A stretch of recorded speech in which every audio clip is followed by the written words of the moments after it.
Halo semuanya, selamat pagi, salam sehat selalu. Hari ini berjumpa kembali dengan saya. Hari ini kita akan mempelajari materi tentang kebugaran jasmani. Materi tentang kebugaran jasmani. Sebelum kita masuk ke materi, mari kita berdoa dulu menurut agama dan kepercayaan kita masing-masing dari tempat kalian masing-masing. Berdoa, mulai.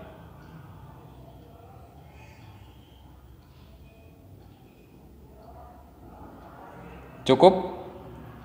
Sebelum kita masuk ke materi, saya akan membacakan terlebih dahulu tujuan dari pembelajaran kita pada hari ini, yaitu ada 4 tujuan pembelajaran yang nanti akan kalian capai ketika kalian mengikuti pembelajaran ini.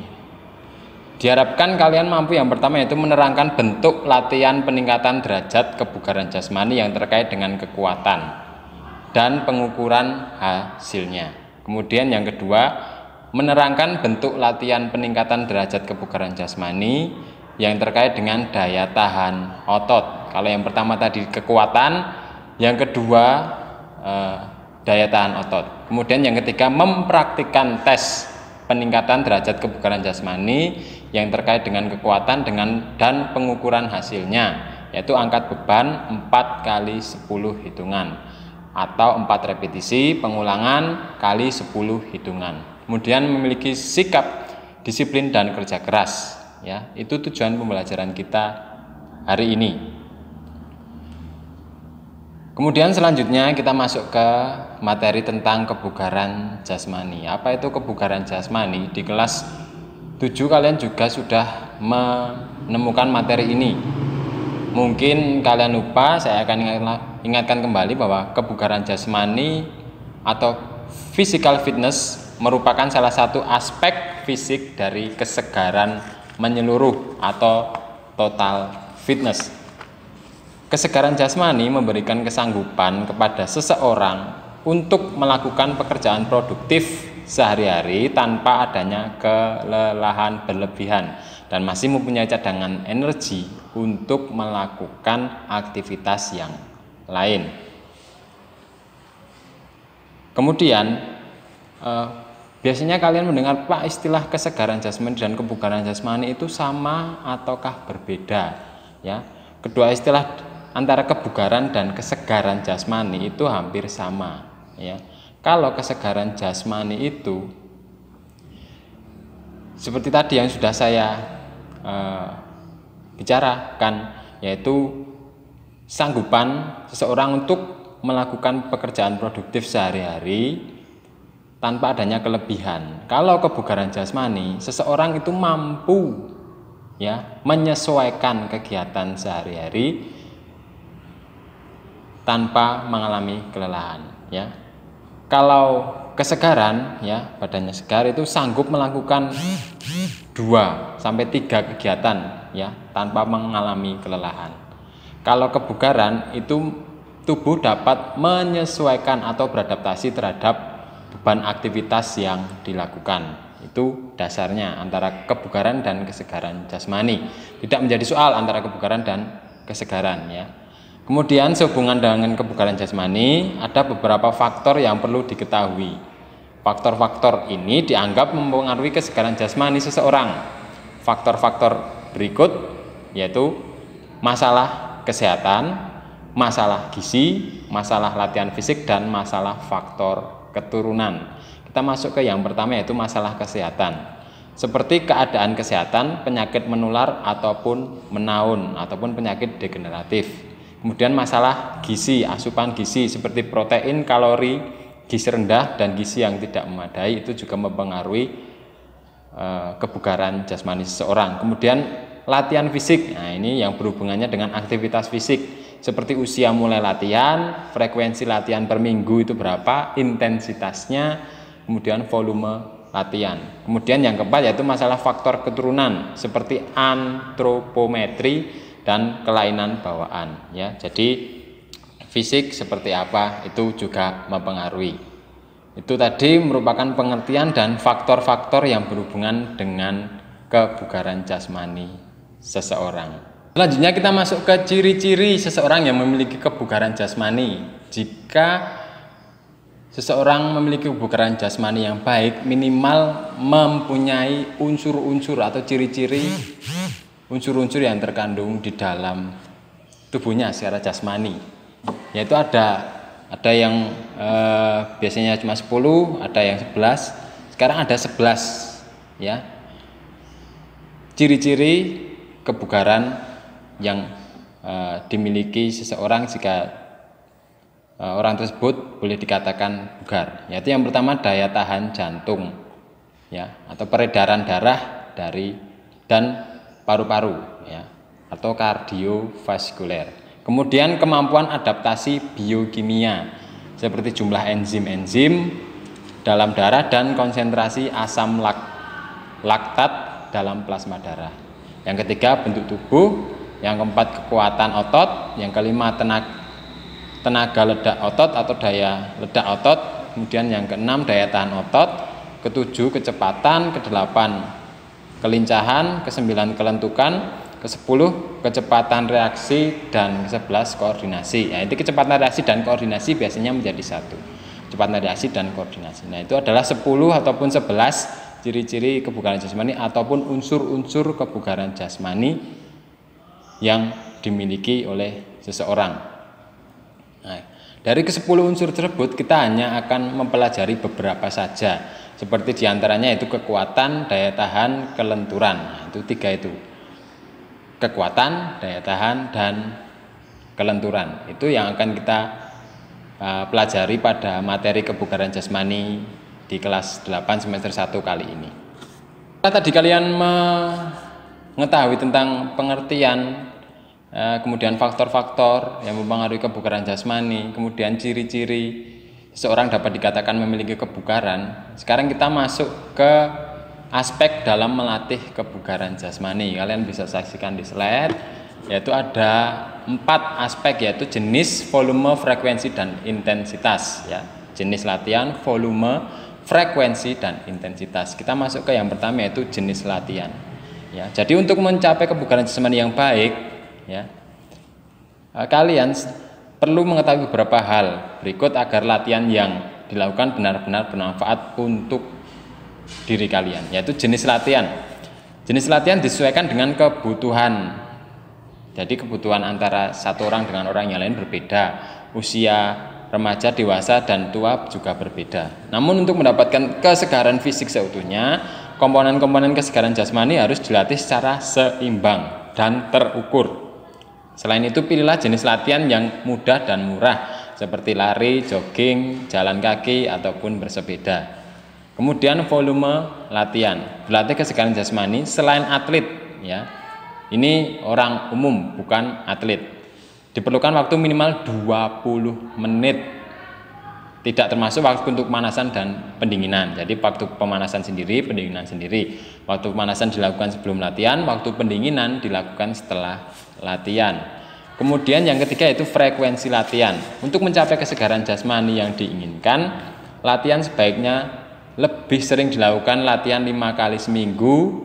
Tentunya memberikan efek lebih baik daripada 2 kali seminggu. Ya, untuk seorang selain atlet, latihan 3 kali seminggu sudah cukup ya. Bagi kalian kalau mau latihan olahraga aktivitas ya selama 20 menit kurang lebih dilakukan sebanyak 3 kali ya. Meskipun demikian, latihan 4 kali atau 5 kali seminggu memberikan hasil sedikit lebih baik. Tapi itu tergantung pada usia dan jenis kelamin kalian serta faktor-faktor yang lain yang sudah tadi saya sebutkan di awal. Kemudian yang terakhir yaitu intensitas latihan. Untuk menentukan intensitas latihan, khususnya untuk perkembangan daya tahan kardiovaskuler, jantung dan paru-paru, dapat diterapkan teori Katz atau Medley, yaitu mula-mula hitung frekuensi denyut nadi maksimal dulu. Yaitu rumusnya sangat sederhana, yaitu 220 dikurangi umur. Kalau usia kalian berkisar antara 14 tahun, ya 220 itu dikurangi usia Anda. Ya, itu yang basic, sangat sederhana ya. Itu denyut nadi maksimal. Jadi ketika kalian berlatih, jangan sampai denyut nadi kalian melebihi dari 220 dikurangi usia. Itu denyut nadi maksimal ya, jangan sampai. Kalau sampai melebihi itu sangat berbahaya ya, sangat berbahaya. Itu tadi merupakan aspek dalam melatih kebugaran jasmani. Selanjutnya kita masuk ke konsep kekuatan, daya tahan, dan kelenturan. Selanjutnya kita masuk ke konsep kekuatan dan daya tahan otot. Kekuatan otot adalah kemampuan sekelompok otot melawan beban dalam suatu usaha. Misalnya, kemampuan otot lengan mengangkat kursi, sedangkan daya tahan otot adalah kemampuan sekelompok otot melakukan serangkaian kerja dalam waktu yang lama. Jadi kalau kekuatan itu hanya usaha mengangkat sekali, set. Nah ini kekuatan. Kalau daya tahan otot dilakukan dengan waktu beberapa, yaitu durasi waktu, misalnya diangkat kemudian ditahan. Ini merupakan daya tahan otot. Misalnya kemampuan lengan dan tungkai untuk memindahkan kursi dari satu tempat ke tempat lain. Kalau tadi kekuatan hanya mengangkat, kalau ini memindahkan dari satu tempat ke tempat lain dalam jangka waktu yang lama. Ciri latihan untuk kekuatan otot yaitu digunakan beban berat dengan ulangan sedikit, sedangkan untuk daya tahan otot digunakan beban ringan dengan ulangan banyak. Takaran latihan untuk meningkatkan kekuatan dan daya tahan otot diperlukan frekuensi latihan 3 kali seminggu dengan intensitas daya tahan 70% dan kekuatan 80-100%. Oke, kemudian kita ke konsep kelenturan persendian. Kelenturan ya, atau fleksibilitas. Kelenturan persendian adalah kemampuan persendian untuk bergerak secara luas menurut bidang geraknya. Ciri latihan untuk kelenturan persendian: gerak merenggang persendian dan mengukur otot hingga batas tertentu dalam jangka waktu tertentu. Takaran latihannya adalah sebagai berikut ya, disimak, dicatat. Frekuensi latihan dapat dilakukan setiap hari. Intensitas merupakan batas rasa nyeri, artinya pada saat merenggang persendian akan terjadi reaksi tubuh berupa tegangan otot.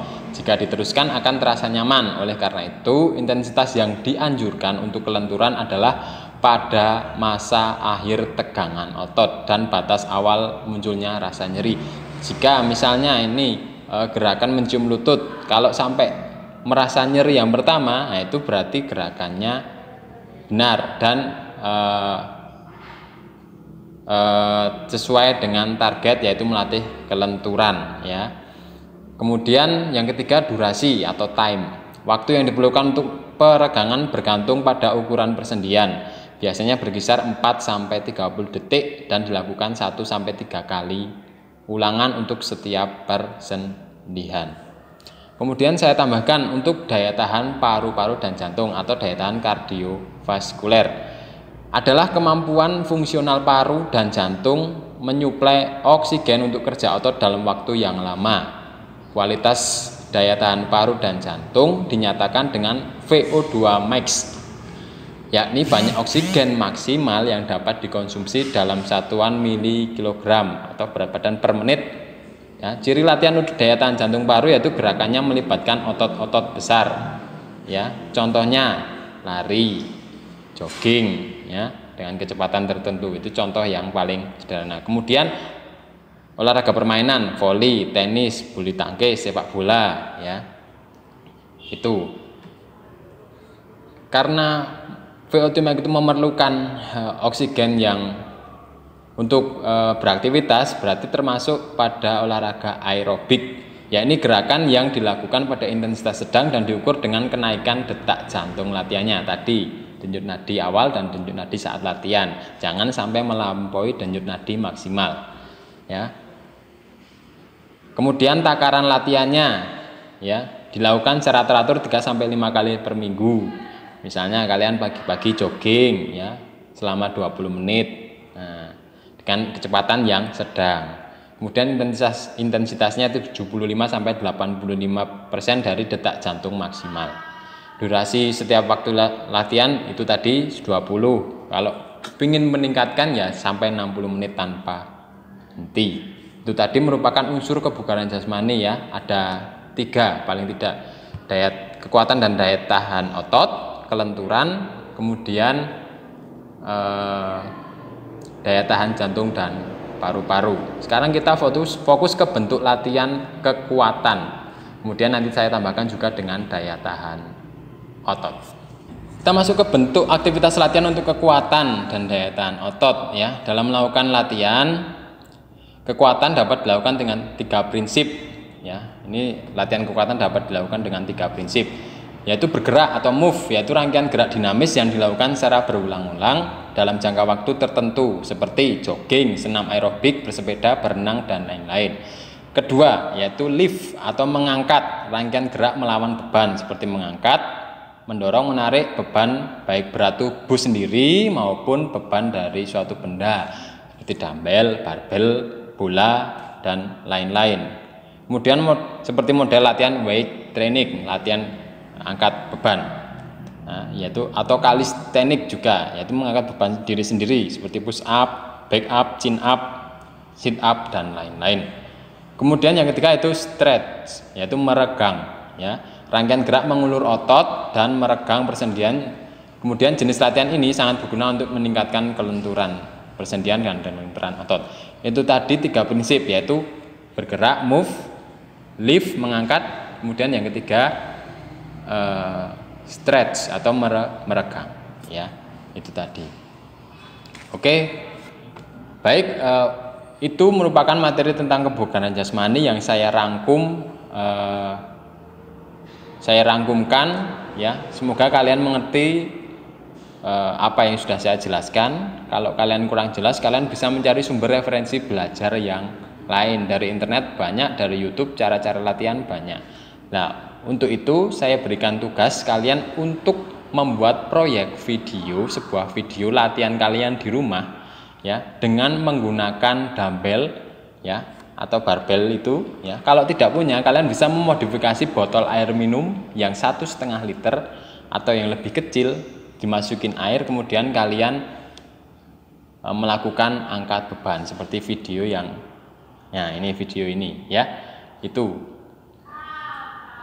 minimal durasi 1 menit dan minimal frekuensi latihan 4 kali 10. Yang penting itu 4 kali 10 ya, dengan istirahat minimal 10 detik. Dengan istirahat minimal 10 detik ya. Jadi mengangkat misalnya gerakannya seperti ini, 1, 2, 10, kemudian istirahat 10.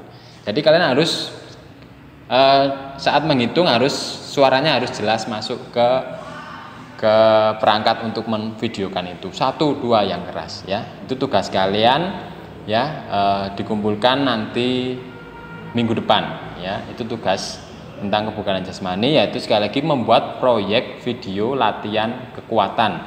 Bisa angkat beban, misalnya itu tadi saya contohkan, tapi juga bisa yang lain, misalnya push up, chin up, atau apapun yang lain yang bisa kalian lakukan di rumah ya. Jadi di rumah dengan syarat 4 kali 10 ulangan saja, baik laki-laki mau perempuan maupun sama. Yang diganti misalnya kalau perempuan, kalau 1,5 liter terlalu berat ya diganti dengan yang lebih kecil, 600 atau berapa liter itu ya. Baik, cukup materi kita pada hari ini. Semoga kalian bisa mengerti tentang penjelasan singkat saya ini.